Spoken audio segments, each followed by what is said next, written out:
like if you want it. Come and get it, this is for the real. This for my people. I'ma give it, you don't have to take it. This is for the real who never fake it.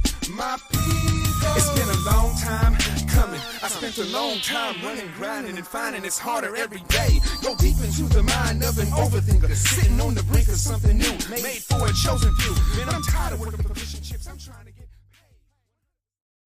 Hello, everyone. Welcome to We Are Who Our Ancestors Waited For. We have another wonderful guest as always. We like to call her our sister, Christine Garde. Is that how you say your name, right? Yes, it is. Thank you. Thank you. So we always like to start the show with introductions and everything. Even though you met Brother King, he'll be introducing himself all over again. But we always start with the guests and ladies first, as you know, that's how the world operates. So go ahead and introduce yourself to the world, and we're happy to have you. Thank you. I'm happy to be here. My name is Christine Garde, as you said, and I am currently the founder and CEO of a nonprofit called Could You? I'll tell you a little bit about that later. But prior to that, I was working in San Diego and in New York City with youth. Originally, I was working through HUD and a drug elimination grant in public housing, where it was a program that was working with adolescent youth and families in public housing in San Ysidro. And then eventually it grew, and I was working in a bunch of communities in San Diego, and then a little bit further doing learning centers, after school programs, and then teen mom programs, a bunch of different programs for students and families. And then eventually it also, in the evenings, that was kind of my day job. And in the evenings, I would volunteer and we would do programs with Victory Outreach and with Young Life. So it is good to be here. That's good to have you as always. Go ahead and say a little bit about yourself, Brother King. Yes, thank you so much, Mr. Timothy. Thank you so much for another opportunity that we are here. And instead of me saying much about me, I want to say something for all of our subscribers who has been following our journey thus far. I want us to understand the guest that we have today. I never knew that she was a person, but if I could actually say one or two things about this woman, I can simply call her a great woman for the things that, for her passion for people in general. See, and everybody watching us must hear me very clear. The divisional line is not between black and white. The divisional line, it is not even actually between the rich and the poor. And I have discovered this thing of recent. The divisional line is between God's children and the children of the darkness. That is it. So now you could have somebody who is in God's kingdom. It doesn't matter the color they are. They want to help everybody. And that is the definition of Christine Garde. I remember I now remember very clear, it was Mr. Timothy that introduced her to me. And when we were having a meeting about helping these young children, these young ladies, you could see her passion. I brought in few of women that they should help me with organizing the whole thing. She was more passionate about the whole program than my people that were supposed to be passionate about helping our people. So here is the thing. I have to break it out to my people that the divisional line is not about race. It's about God's children and children of the devil. When you are on the God's side, you always want to see humanity win. And when you are on the devil's side, you always want to bring humanity down. So I am just so glad that we are having this woman in here to have this conversation with us, because our show is not a scripted show. We talk about everything. And most of the stuff that we talk about, they are so educative. And that's why it is my dying ambition or desire that we get as many people watching what we say here. Sometimes what I learn on this show will be so much educating that I would just want to scream on top of my voice that, please, are you guys listening to what is going on here? So even today, we just have, and this is whereby I always have so much respect for Mr. Timothy, because he has that ability of bringing real people on this show. I know we started not a long time ago, but immediately the word discover about this podcast, I'm telling you, they will watch all of our shows. So once again, I remain your brother in the struggle, King Fazan Ajo. I'm a writer. I've been publishing books. In fact, I've written my eighth book. That is, I've published 8 books already in my name. And the reason why I'm writing so much is because I believe that instead of talking about something, I should do something about it.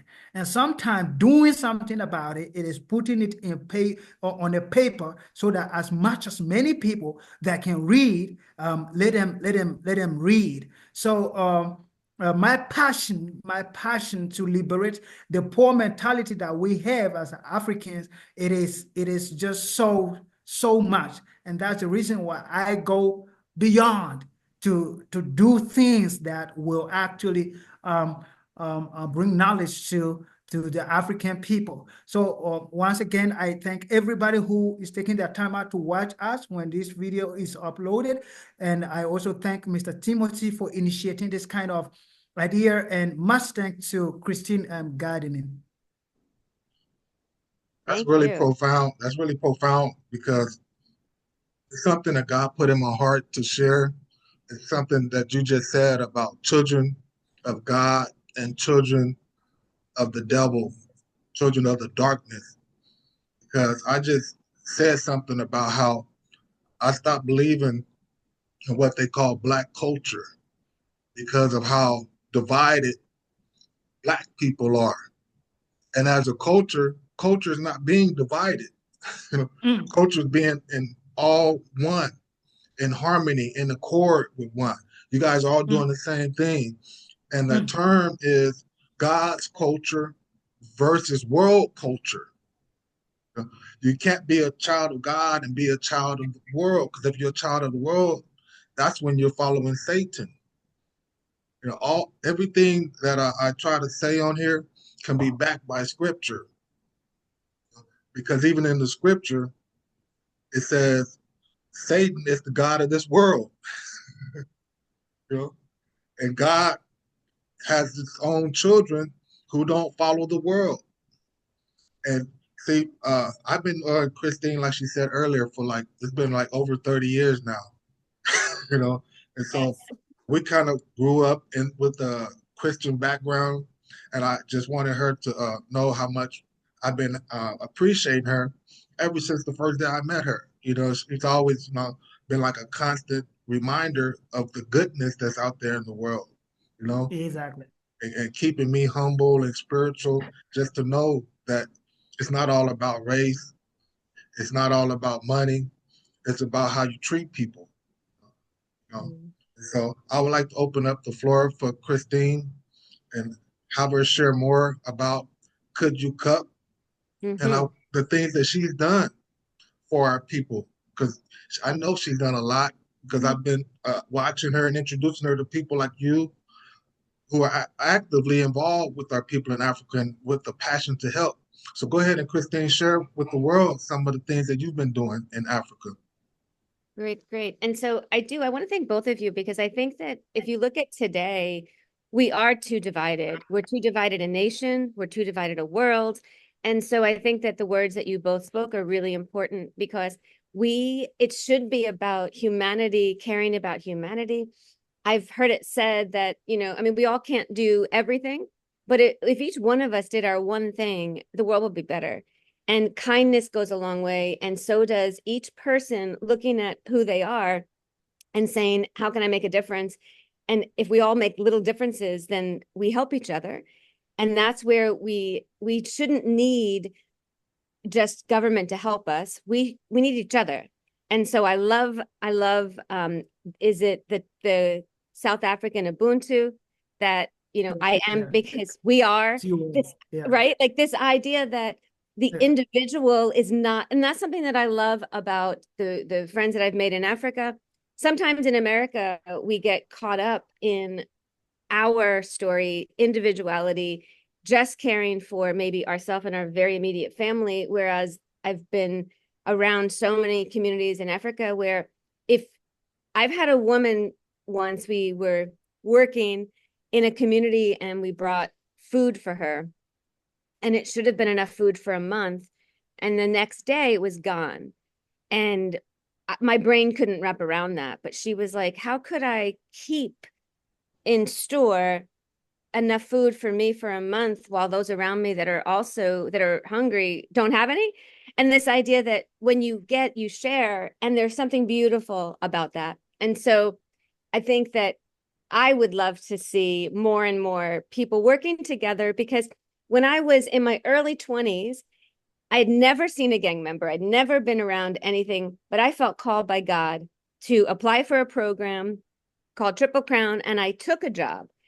Now, everyone thought you'll never make it, they'll eat you alive. Well, the truth is, people respond to each other in kindness if we're honestly kind. And so some of the best years of my life, some of the hardest years of my life, I had some hard years in those years, early days. I was clueless, but I would wake up in the morning and I'd pray and I'd be like, okay, God, what do I do today? And I would be out there in the community meeting teenagers and trying to build a relationship. Eventually, those young people became family. Literally, it felt like the only family I had. And so I realized that conversations like this remind me of what an honor it is that we get to just love God, serve people, and hope that we're making a difference. And so I've only had 2 jobs in my life. I just turned 55 this year, and I worked from my early 20s. I worked with at-risk youth or gang members for decades. And then I started Could You. And Could You was started in 2008. And there was a gentleman out of New York who was a hedge fund manager, strong man of faith.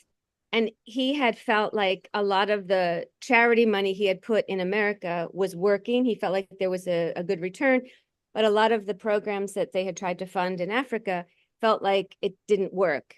And some of it had to do with just not knowing the right people. And so I was given the opportunity to start Could You at the time with a friend who is now a friend, but at the time his name was Kevin Oraham. And we had this vision that what if we just bring people of integrity from the West to the table with people of integrity from Africa, and just see if we can journey together to create change without an agenda. Because so often, you know this, so often people with resources from the West show up in Africa with an agenda that they demand. It's almost like they say, well, we have this money, therefore we will give you X amount of dollars, but you must use it exactly like this, without actually having community buy-in, partnership. And so we decided we would start an organization that was founded on relationships. And so for the first year, that's what I did. I just built relationships. I met, and God gave me over and over and over again the most incredible people to be in friendship with. The Archbishop Desmond Tutu Fellows. I think they're some of the most extraordinary people around the continent. Yali Fellows, Young African Leadership Institute. Like, there's just so many incredible people like yourself who are doing really good work. And when we were able to put them next to people in the West who also wanted to be a part of good change, we saw beautiful things happen for both charity and business. So we had no agenda at the beginning. In the beginning, it was, how do we just look at partnering with African leaders on initiatives they care about, that they're leading, and how do we fill in the gaps? Well, that then evolved into what we're doing now. because we were working a few years later, we were then working inside Sofala province in Mozambique with the Ministry of Education. They had a 70% illiteracy rate, and oil, the largest oil discovery in the world in the last 60 years is Mozambique. On and offshore, it's the greatest amount of oil anyone has discovered anywhere. But you want to be sure that the people of Mozambique benefit from that and that it's not just rich get richer. So we were asked to, at the time, we were asked to be looking at a literacy initiative. So we partnered with some incredible American teachers like Manuel Jack, and then some PhDs, and they formalized a curriculum they had created, that Manuel had created, which they were able to train teachers. How do you identify an illiterate student in your class, whether it's a 7th grade science class or a math class, but they were illiterate? They were able to identify them and train them on how to read in 5 months. It was a beautiful program. It still is a good program. The government took it over and they started to train teachers. We think the number of teachers that should be trained is 60. There was a point when the government tried to train 600 at a time, which is too much, but back and forth. Throughout that process, though, I learned about the issue of period poverty, something I did not know about, but this idea that young girls were missing school. And in Mozambique at the time, 93% of girls were starting kindergarten, only 11% were ending up in secondary school, 1% going to college. You cannot build a nation without girls. And so we started to look at the gap. Why? Of course, it's multifaceted why girls are not going to be in school, but a solvable issue is period poverty. And so that's when I learned about it. I got obsessed with it because it affects every country, including the US, England, all over. Every country, there are 500 million girls globally every month who can't afford products. And it's keeping them from thriving, reaching their full potential, finishing school. And later on in the podcast, I'll just say the reason that I'm now driven is a statistic that I heard that haunts me. And that is that, and we hear it all the time in the countries where we work. Young girls having transactional sex for a box of pads, high rates of STIs and HIV as a result, high rates of teen pregnancy and child marriage. These are someone's daughters, and we could end this for $1 a year. And this is like a kingdom thing. Like girls, this is not something that they should have to do because they want to stay in school. And so when I heard about that, and I saw how well the cup was working for $1 a year, I was like, I'm on a mission to make sure everyone knows we never have to have a girl miss school again. We never have to have a girl have sex for a box of pads. If we would just talk more and partner more with governments to provide the safest, greenest, cheapest menstrual solution, which has been around over 87 years. And to date now, we have served 180,000 menstruators, mostly in Africa, but also in America and Ukraine, with a 91% acceptability rate. We know it's working.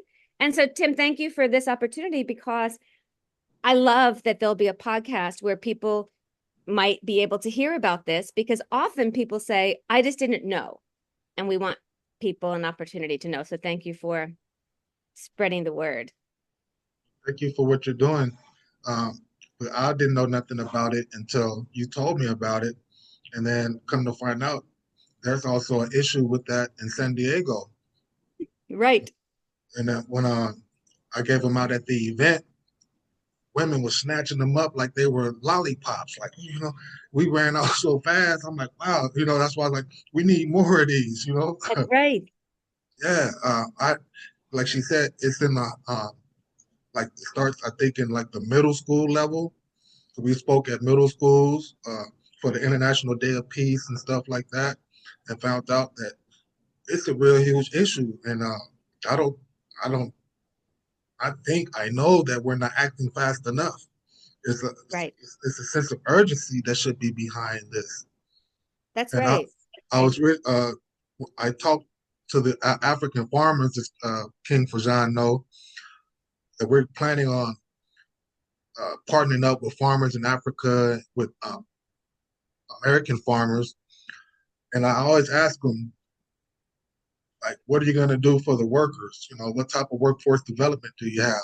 And so then I started asking them, do you know about the problems with the menstrual cycles and stuff that the women are over there facing? Because if you want to build up a workforce, you can't really build up a workforce without women. And then you have to look at the problems that women are facing and fix those problems, else, you're setting yourself up for failure going in.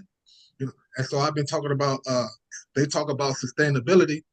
I'm like, okay, that's not sustainability if you're not focusing on the needs of the people. It's not even feasible, So you got to pass not just the sustainability test, you got to pass the feasibility test because you're asking all these different people and governments for money, but you're not looking at a lot of the issues that the people are going to be facing when you're asking them to come to work. So you setting yourself up for failure, and when you're dealing with government money, you don't want to do that. Even with investors, you don't want to do that. That's right. That's Yeah. right. So I And know. that's the thing, Tim, if people would, if you think of, and I would say to you also for King Faizan, I believe if we are going to require school uniforms anywhere, we need to start believing that a menstrual solution needs to be considered part of the school uniform. You can't ask a girl to put on a uniform if she's using a rag or worse, cow dung, newspapers, banana leaves. It just doesn't make sense. So I think that we ought to be talking to our leaders. I think in America, we need to be talking to our government leaders. I don't know if you knew this, but in California, for instance, they are there's 67 menstrual equity bills that were passed in our country. California was one. And in it, they are giving free menstrual hygiene products to students grades 6 through 12 across California in public schools. Except in the bill, it literally says the definition of a menstrual hygiene product is a disposable tampon or pad. That's absurd. We took it to the bill makers to say, wait, maybe you didn't know, but if you could save $14.48 per menstruator, you could save the environment because pads and tampons take 500 to 800 years to decompose. I always say if Joan of Arc was using any of those products, they'd still be in our landfills. California says they care about the environment. Well, then why are we not including a reusable product in the definition of a menstrual? I don't know.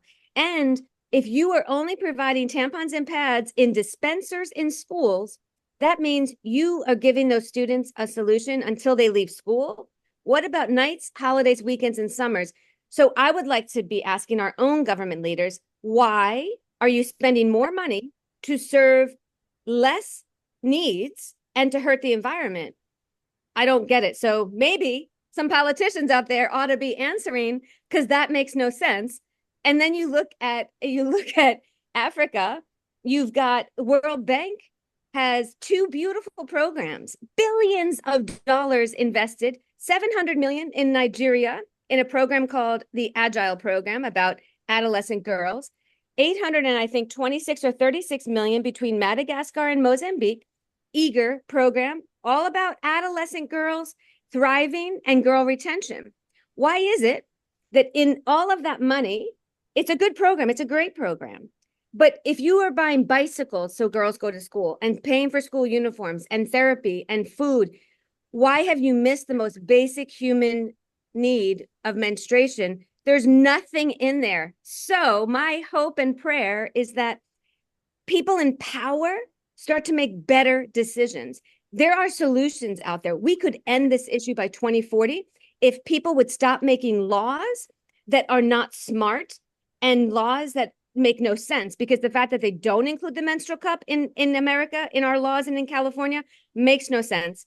And I think we need to start asking global leaders to be including menstrual solution for girls in school. So I think it's a little bit like, it feels like David and Goliath.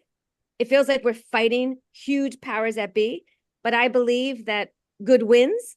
And I think there's going to be a time when the things that I've just said are no longer the truth, because if enough of the masses of people begin to question their government to say, what are you doing? maybe they'll start to make some better decisions. Like they say, knowledge is power, and you just gave me a nugget. It's you could compare a humanitarian crisis to like an environmental hazard or disaster, because, like you said, by them using tampons, it's harming the environment for like 100 years.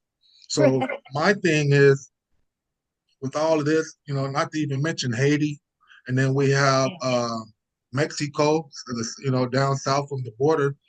Imagine all the waste from sanitary napkins and stuff that's coming to the West Coast and from the coast. And we already That's got right. a problem with that at the southern border and stuff. They don't know where all this stuff comes from. But we need to talk to people like the Environmental Protection Agency, and talking to people like that about this issue. These are the people that we talk to and have them talk to the government. And also, I'm already organizing a march in New York so that we could have issues addressed during the march. And I want to throw that in there that like you said, the basic need of females is the menstrual cycle, making sure that they're sanitary. So I need to let our people know that when we do the march, that's going to be one of the issues. We're gonna Yes, have. you should know that New York City Women's Council, which is majority women in city council in New York City, Amanda Farias, when we worked with her to talk about the issue I just said, do you know Amanda Farias and her team at Women's Council within 4 months, Tim, were the first ones to rewrite 5 laws to include the menstrual cup. They were the first. So you're right, there's power in knowledge. She rewrote them. They rewrote them. They've submitted them. They got passed. It's my understanding that they're waiting for the mayor to sign it into legislation. But the reality is, I think when you go there for your march, you ought to have Amanda Farias encouraging the rest of America to follow suit for what she did, because she sees common sense and realizes that imagine women in prison. Imagine women in prison in this country who are not given enough menstrual products. I hear women in prison through programs that we've been a part of who tell us correctional officers will hold pads over their head, or they just aren't given enough for their cycle. They're using stuff out of their mattresses, very unhygienic things.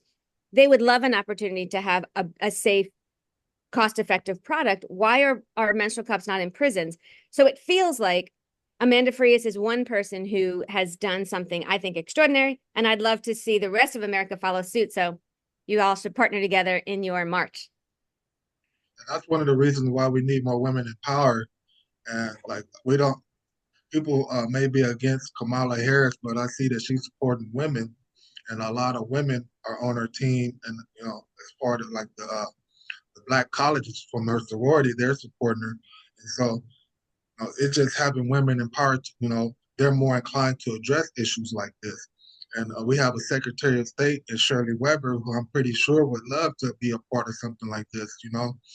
And because things like this doesn't allow for a woman to be at peace. So from the Environmental Protection Agency, and then we're trying to create a peace building department. This needs to be addressed as a peace issue as well. Because a woman, you can't be at peace when you have these type of issues. Could you change the world? These 2 girls, although in different parts of the world, have much more in common than their circumstances may lead us to believe. In a world now obsessed with discussing women's rights, empowerment, and gender equality, women and girls with little financial resources are being left out and face a problem that could easily be solved. These girls, along with millions of others, face a critical dilemma every month, having to choose between buying themselves menstrual products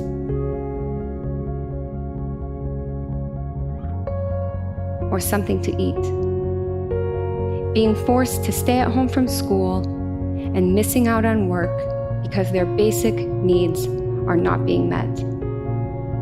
But one change can solve a major piece of this problem, because one cup equals a 10-year solution. The Could You Cup has already transformed the lives of tens of thousands of girls, but there are millions still waiting for help. So we need you. We need brilliant minds connected globally to create the possibility for a sustainable solution, to solve period poverty once and for all, and allow women and girls the freedom to thrive. We can change the world. Could you join the movement? Here's how. Sign the manifesto and share it with your friends. Donate or get your cup today, and we'll send one to a girl on our waiting list. Or work with us to get a cup to every female around the globe who wants one, who wants to stay in school, stay at work, and stay empowered.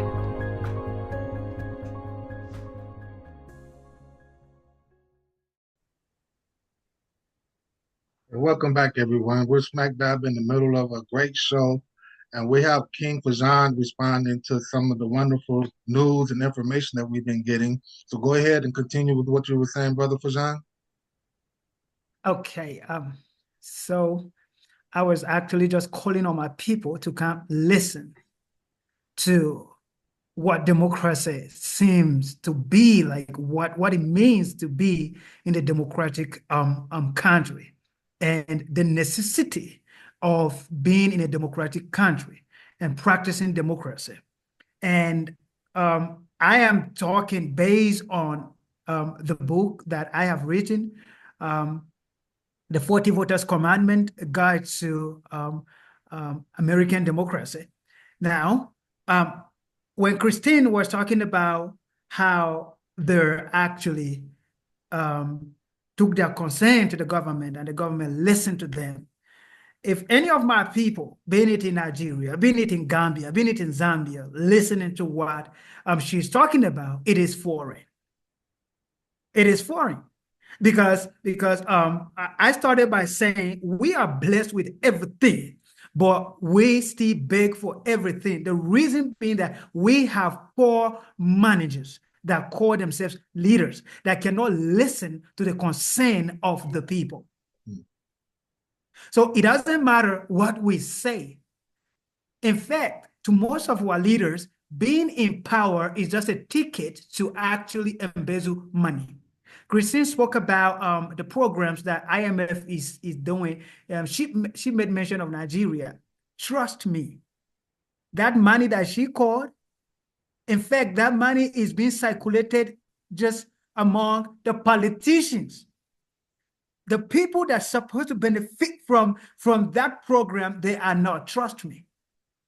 There are people riding big cars with that money. What am I trying to say? In as much as we will so much want to create a change, be that change that we want to see and all of that, if we do not have leaders that are passionate about all of this, it is not going to materialize the way we want it to. It takes passion to do what she's doing. But what it takes even more than passion is love. And if you do not have it, you cannot do it. You cannot sacrifice that much for the people. So hence, what I'm trying to say is, first of all, we as Africans, I'm talking about Africans because it seems we are the people that need these stuffs even more than any other person. For the fact that we have everything, but still beg for everything, should tell us that something is wrong. And we know what is wrong. Whether we agree or not, we know what is wrong. It is the poor leadership that we have on the continent. So for me, I always, wherever I go, my message to young people is that get involved into politics. And some people will see that as, why am I preaching that kind of a message? Whether you are interested in politics or not, politics is interested in you. If you allow fools to govern over you, some of them, they cannot even take care of themselves. How can they take care of you? And if we think, and anytime we're on this podcast, I am speaking my heart out because I know that young people are listening. If we think that this is a joke, then we should think again. Because the more we allow people who do not even have visions for themselves to rule over us, the more we're killing ourselves, not just ourselves, but the generation unborn. Because I listened to Mr. Timothy and Christine talk about how they take their concern to the government. Who will even listen to you here? I know. In fact, and if you are stubborn and keep talking, you might even get yourself killed. And nobody will know about it. In fact, no news will even carry it. So it is high time. Thank God for the power of social media. I am sitting here in Johannesburg. I am having a conversation with these great people in the United States of America. We could leverage on this. We could actually, like Tim said, I cannot be able to eradicate poverty on Africa. But there is one thing that I can do. I can raise an alarm. I should do it.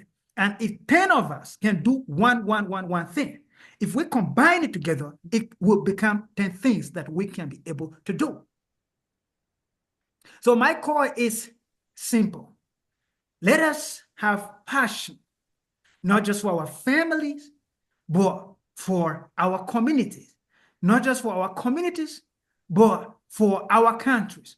Not just for our country, but for our whole continent.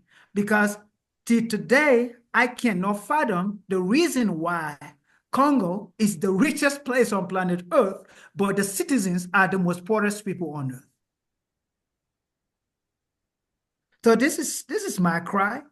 And anybody who really want to help Africa the way you guys are doing, first of all, must believe that empowerment is what is needed.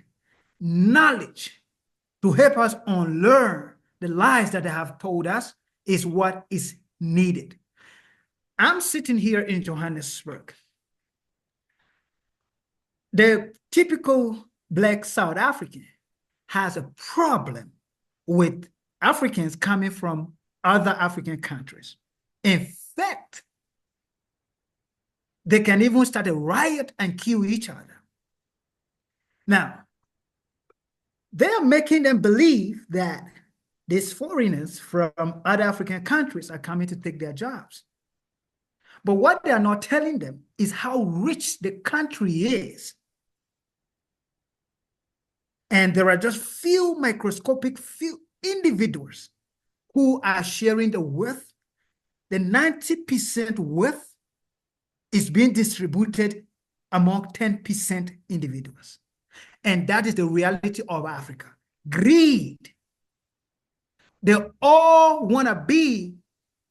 So this is my definition, because I'm going to stop right now. Let me just speak this. So there was an interview that they asked me the reason why our leaders are so corrupt. This is my definition of it, and I said it in my book, or one of my books, about lack mentality. When you have been positioned in a place whereby all that you know is lack, you've been poor your whole life, and you eventually test any form of wealth or riches, you don't want to go back. But remember, your mentality is limited. Your mentality is not up to a standard of creating wealth. It is just about accumulating wealth. Accumulation of wealth, it doesn't matter how much you accumulate. If it is not creation of wealth, the accumulation of it will finish one day. So we have leaders who are scared of poverty because they have tested it. So but they cannot create with. So they have to accumulate it. And the only way they can do that is by stealing this money that is meant for the poor people. Trust me, the IMF program that Christine mentioned there, you shouldn't be surprised that that $700 million is being shared among not even 100 people. And the colonialism that happened on the continent has left not just physical marks that we see. It has left even the psychological indelible marks that will be there for years if we do not help our young people unlearn these things. What is the true definition of wealth? What is the true definition of riches? It is based on what their colonial masters told them when they were here on the continent. That you got to have big cars, you got to have accumulate, you have to have houses and all of those, so they can heal. They can accumulate wealth at the expense of anything in order to acquire those stuff. And Thank that's you. why the work that you're doing is so important, because it all depends on leadership in every country. Yes. I think good Yes. countries are only as good as their leaders. And I think as much as, I spoke to a lot of people, including politicians in California, who said no. They just said no. And so it's not like everybody listens. It's not like, but I think Amanda Frias is an example of, yes, there's power for the people to partner with government and do good change. And sometimes I hear in what you're saying for Africa, I think what you're doing to encourage young people to grow into politics, to have a voice, because at some point, I often think when you see young people fired up about wanting to see change in their country, if they become the future leaders, they make the policy. And so I think that what you're doing is also incredibly important, because knowledge is power, as you've said, and people of integrity wanting to help their people first can do so much. Because if you are looking to see how this position helps you get rich, obviously you're not thinking about the people that you serve. Exactly. And so when you can instead grow up a generation of people who lead differently, then there's future and hope. And so I think I'm a hopeful person. I'm an optimist. And so I want to believe that even though sometimes the world around us looks like it's chaos, as long as we partner alongside those that have integrity and want to work hard towards the right things, I think there's hope. So that's good news. I think a lack of hope comes from lack of doing. Word. I believe in what we're doing. And like, you're a young man, Brother King. And so you got to imagine, like Sister Christine was saying, and when I was hearing you speak, I wanted to tell you it's all about knowledge. So by you going around and talking to the schools and having a show about what you know about Africa, and you're educating the youth, you got to imagine the route that you're on and the path that you're taking and the mission. Within 10 years, you're raising a new generation of leaders. That's where the hope is at. It's not just a hope. These are like something that's based upon facts and acts. Like they say, faith without works is dead. So we're confident in the things that we're doing. We don't have to hope. We have to know that what we're doing is going to have an outcome and positive results, because you're not bearing bad seeds. You're laying good seeds to bear good fruit. There's going to be a positive outcome in that. You just got to stick true to your mission. Just keep doing what we're doing. And you see, like Sister Christine said, people was telling her no, but she found a sister over in New York, and she's gonna find other people that say yes. So that's come from the works that we're doing. We just got to stay confident and be like, don't even worry about the bad things that are happening right now, we can look forward to the good things that are going to happen in the future. And that's the way I look at it. When I tell you I'm talking to African farmers, and I'm doing this, I'm doing that, I see a lot of positive things about to happen in the future for not just Africans, but for the whole world. Because we're not just working with Africans, we're working with all countries, all of God's children. All of God's children. Yeah, we're working with all of God's children. I got people in Samoa that's already working with our brothers and sisters. You met Chief Albert from Samoa. Yeah. They're already working together with our brothers and sisters in South Africa. Even in Ghana, they're working in Ghana too. So the seeds have already been planted. And that's what the Bible means. I planted, Apollo watered, God added the increase. Yeah. And that all comes from, again, what the scripture says, faith without works is dead. We don't just have faith, we're doing the work. So we could be confident that what we're doing is going to have positive results. We're actually building God's kingdom. That's the only reason why I tell a lot of people are working with me, is because I'm building God's kingdom. I'm not just a preacher sitting up behind a pulpit, or, that's why I never wanted to have a podcast, because I didn't just want to be talking, But God helped put together a podcast with people like Christine that could come on and talk about the work that we're doing, so that people don't be feeling negative or hopeless. They could see the work that we're doing and hear it straight from people like Christine, like, hey, we're really out here putting in work.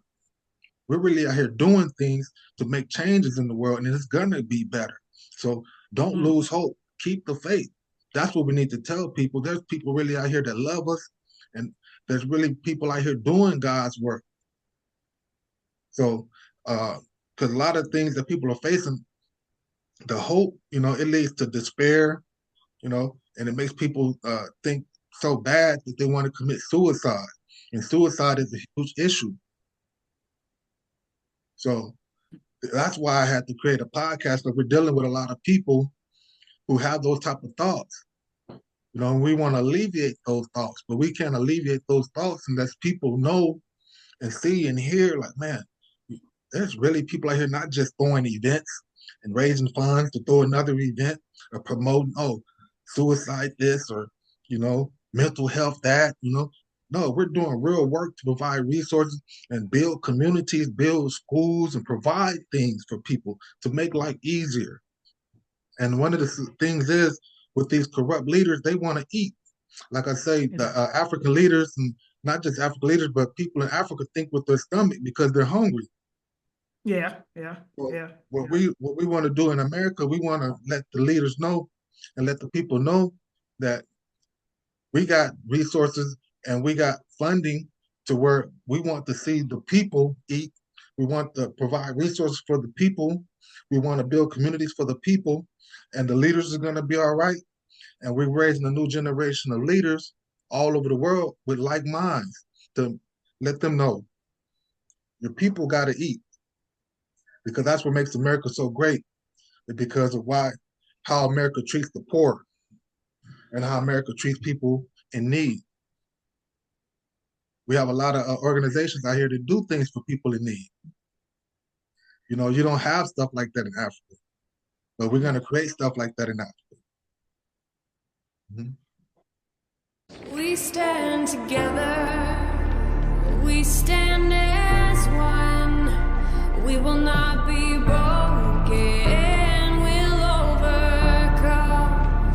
This is our battle cry, oh, hear our drum. We will not be silenced, our voices one.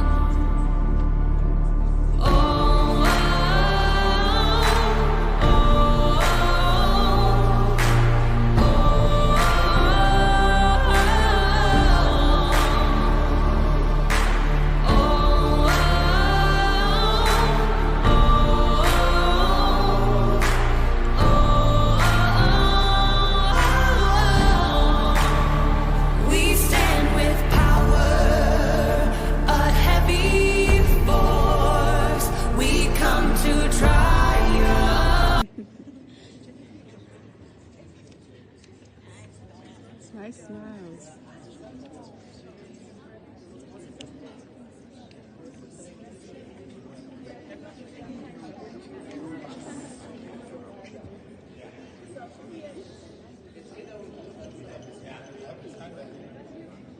Go. I love it all. I love it all. I would like, if this podcast is going to be aired soon, then I would love for people to know that if you are a young person who is good with social media, or you're able to just send a video to info@couldyou.org. So that's info@couldyou.org.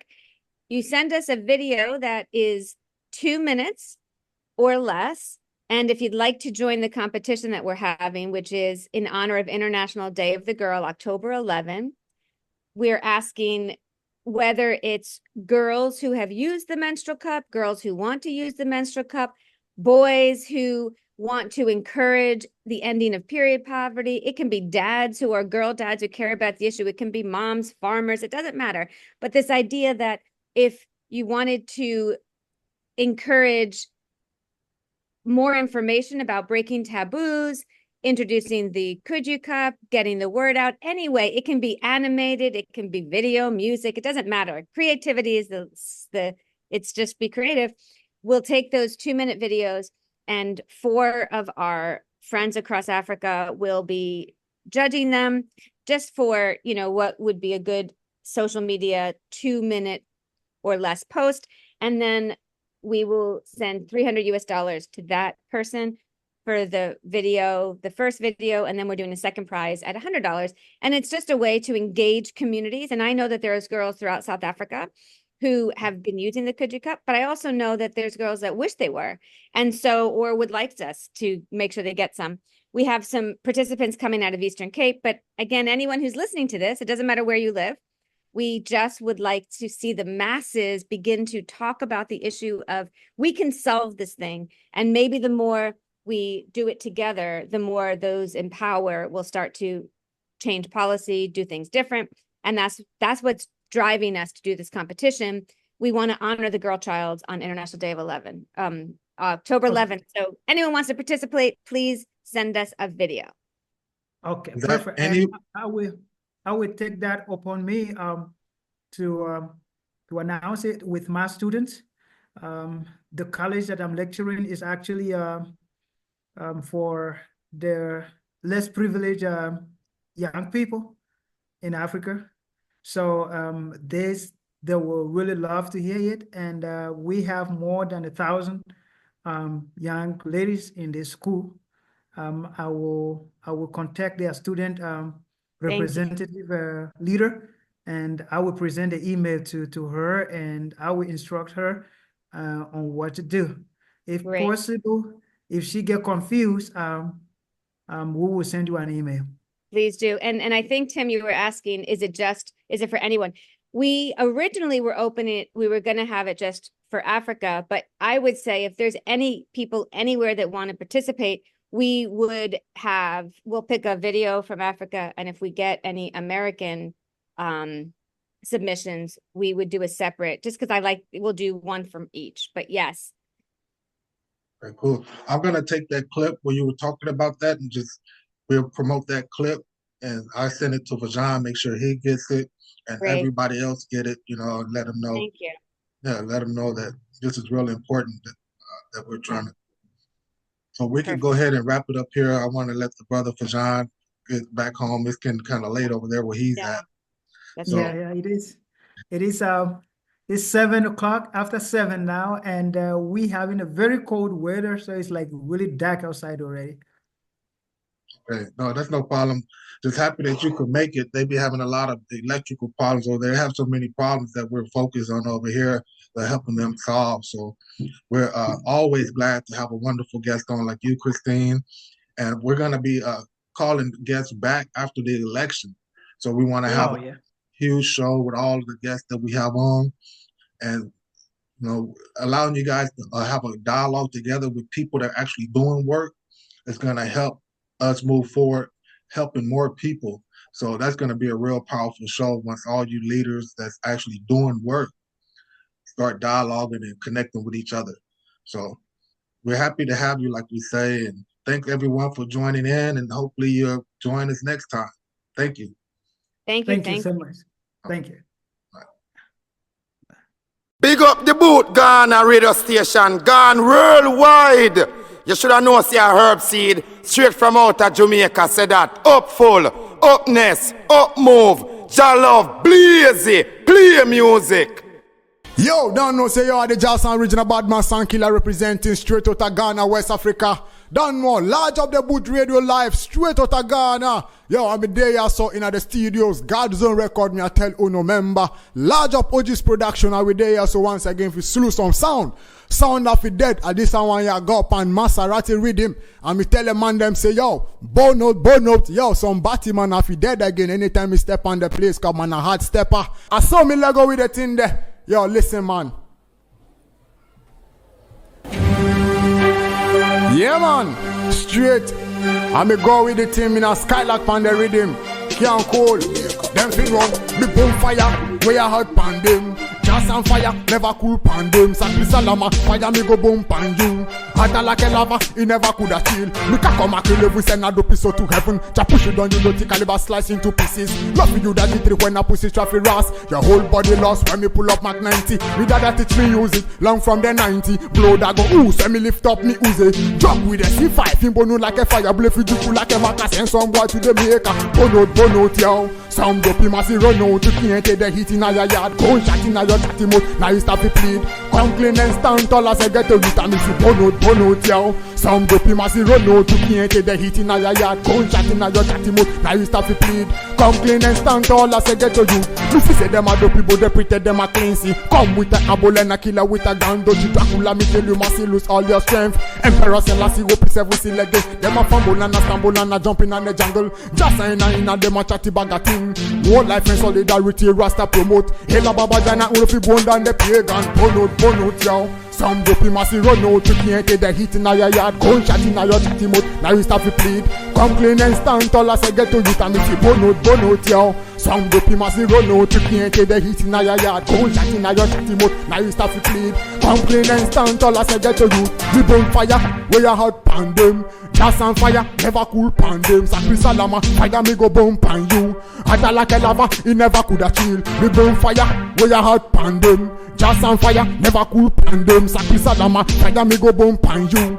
Hot like a lava, he never could have chill. They see we and them shackle, we wolf on the tackle. I could have hype again, but we wolf on the shackle. Wakin no ajani kaka me deza yungo. Burn up like the fallacy straight out of me kadami. Burn out yo. Some dope massy run out. You can't take the heat in your yard. Go shot in your chatty mouth. Now you start to plead. Come clean and stand tall as I get to you. And you see burn out yo. Some dope massy run out. You can't take the heat in your yard. Go shot in your chatty mouth. Now you start to plead. Come clean and stand tall as I get to you. We can come and kill you. Send a dope so to heaven. Just push you down. You don't caliber slice into pieces. Nothing you that you trick when I pussy traffic ras. Your whole body lost when me pull up Mac 90. Me dada teach me use it. Long from the 90. Blow that go ooh. So me lift up me ooze.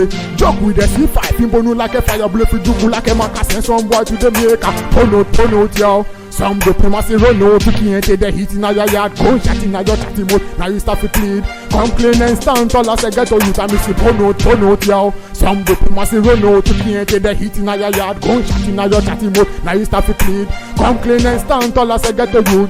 Yo, them people say can't cook, can't done. Some Batman have to get burned out. Yo, and they just original Badman Sound Killer. Me slew them straight from Ghana upon the Maserati rhythm. They never Skylark. Yo, I saw the thing said, yo, large up OG's production. Member, talent pattern, big up trap music GH. On top of that, so just said we never Skylark on the thing there. Yo, I will forward with it. Some man them can't cool, yo, can't done. And they just original Badman Sound Killer. Yo, large up trap music GH on top of that, so we go and start me kill blood clad, bull boss done. Big up the boot, Ghana radio station, gone worldwide.